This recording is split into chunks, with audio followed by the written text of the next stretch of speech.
நாவல் தொடர் நேருக்கு நேராய் வரட்டும் பாகம் 6.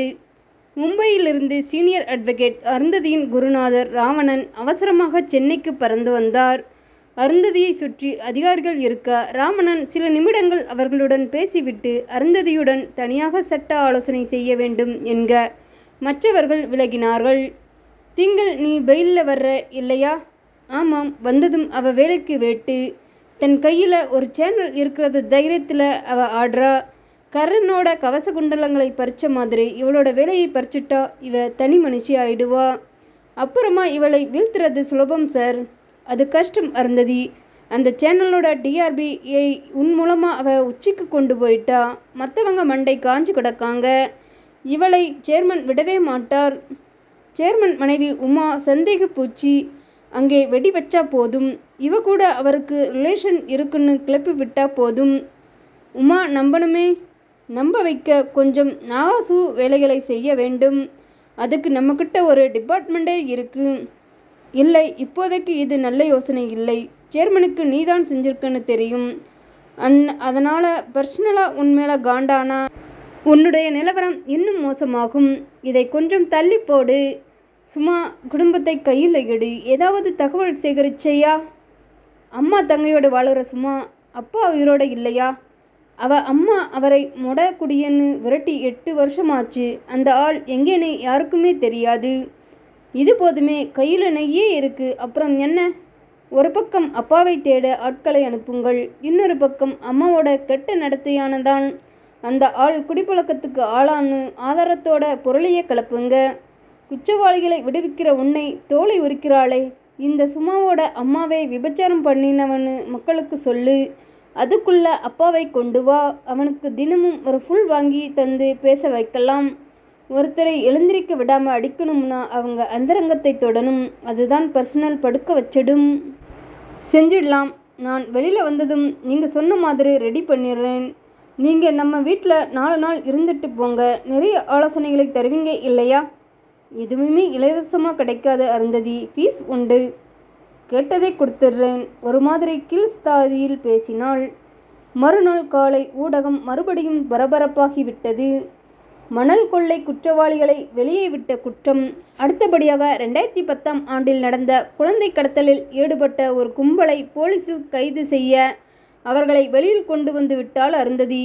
இந்த தகவலை ஆதாரத்துடன் சும்மா வெளியிட்டாள். சும்மாவே சேனலில் நேரடியாக வந்து பேசினாள். ஆதாரங்களை புட்டு புட்டு வைத்தாள். அதில் போலீஸ் அதிகாரி ஒருவரின் தங்கை குழந்தையும் இருக்க, அதை மீட்க இவர்கள் படாதபாடு பட்டிருக்க, அந்த நேரம் நடந்த அரசியல் மாற்றங்கள், அதை தனக்கு சாதகமாக பயன்படுத்திய அருந்ததி என சகலத்துக்கும் ஆதாரங்களை காட்டினாள் சுமா. இன்னும் தோண்டினா நிறைய குற்றங்கள் வரும். அதனால் அருந்ததியை வெளியில் விடக்கூடாது. அவங்க ஜாமீனுக்கு நான் உயர் நீதிமன்றத்தில் தடை வாங்கியிருக்கேன். இந்த மாதிரி விஷப்பூச்சிகளை வெளியில் விட்ட மக்களுக்கு பேராபத்து. அடுத்த நாளை காவல் நிலைய வாசலில் மக்களும் ஊடகமும் கூட, அருந்ததியை வெளியே விடாதே. இவ பிள்ளை பிடிக்கிறவ. தாய்க்குலமே கவனமாக இருங்க. இவ வெளியில் வந்தால் உங்கள் பிள்ளைங்களுக்கு ஆபத்து. அருந்ததியின் ஜாமீனை நீதிமன்றம் முடக்கியது. அருந்ததியை லாக்கப்பில் வைக்க கொதிநிலைக்கு போனாள் அருந்ததி. சும்மா ஓப்பனாக பேசினாள். அருந்ததி வெளியே வரக்கூடாது. அடுத்த சில குற்றவாளிகள் பட்டியலை நான் வெளியிடுறேன். அவங்க செஞ்ச குற்றங்கள் என்னென்ன, அதுக்கான ஐபிசி செக்ஷன்கள், குற்றத்தோட தன்மை எல்லாம் உங்களுக்கு நான் சொல்கிறேன். அவங்களையும் அருந்ததி வெளியில் கொண்டு வர போகிறாங்க. மீடியா இந்த தகவலை கேட்டு அதிர்ந்தது. ஏற்கனவே அருந்ததியால் பல கொடூர குற்றவாளிகள் வெளியே வந்து நாட்டில் சுதந்திரமாக நடமாடுறாங்க. அவங்க மேலே வழக்கு தொடர்ந்து பழைய நீதிமன்ற தீர்ப்புகள் செல்லாதுன்னு மறுபரிசீலனை செய்ய முடியுமாம்னு எனக்கு தெரியலை. அதை சட்ட வல்லுநர்கள் தான் சொல்லணும். ஆனால் இனி குற்றவாளிகள் வெளியில் வரக்கூடாது.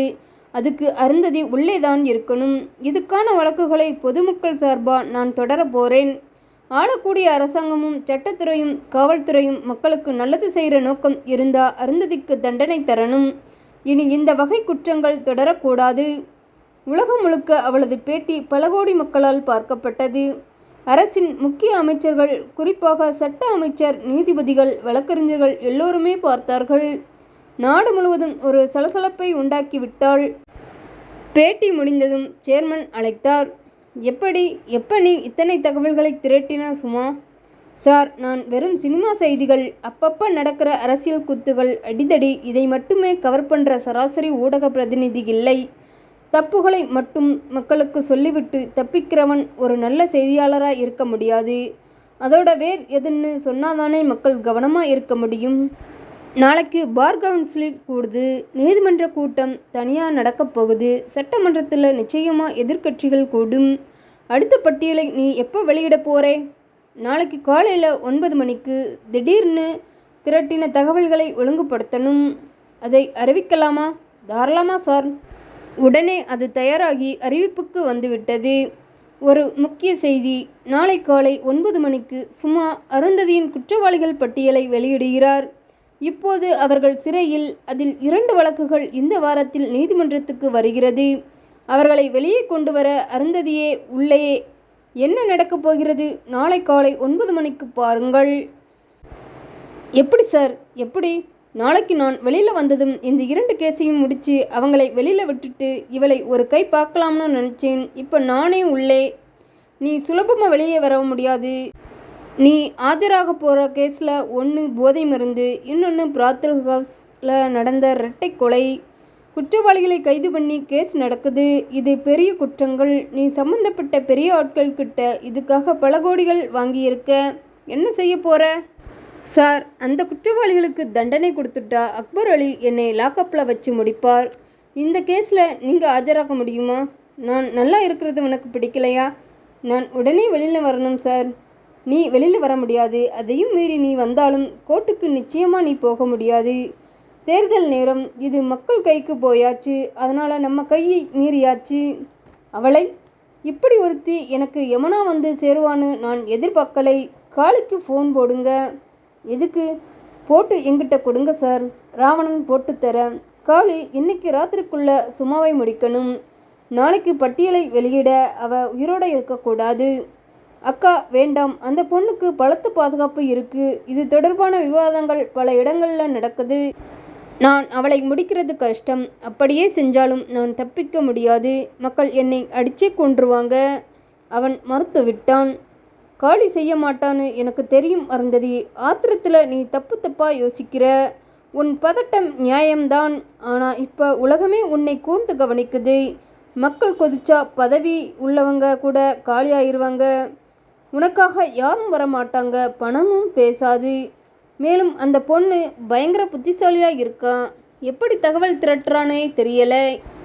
அவளுக்கு காவல்துறையில், சட்டத்துறையில், நீதிமன்ற வளாகத்தில், சட்டமன்றத்துக்குள்ளே இப்படி எல்லா இடங்களிலும் பிரதிநிதிகள் இருக்காங்க. சுட சுட அவளுக்கு தகவல்களை திரட்டி அனுப்புகிறாங்க.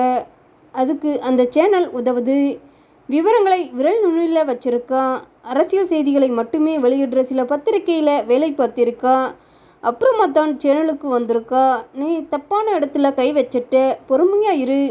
இல்லைன்னா இப்படி செய். நாளைக்கு அவள் பட்டியலை வெளியிட்டதும் நான் சொல்கிற மாதிரி செய். காதோடு சொன்னார் ராவணன். நிஜமாவே அது நடந்துடும் போலிருக்கு. நீ பதறினா நடக்கும். நிதானமாக இரு. அருந்ததிக்கு இரத்த அழுத்தம் உச்சியில் இருந்தது.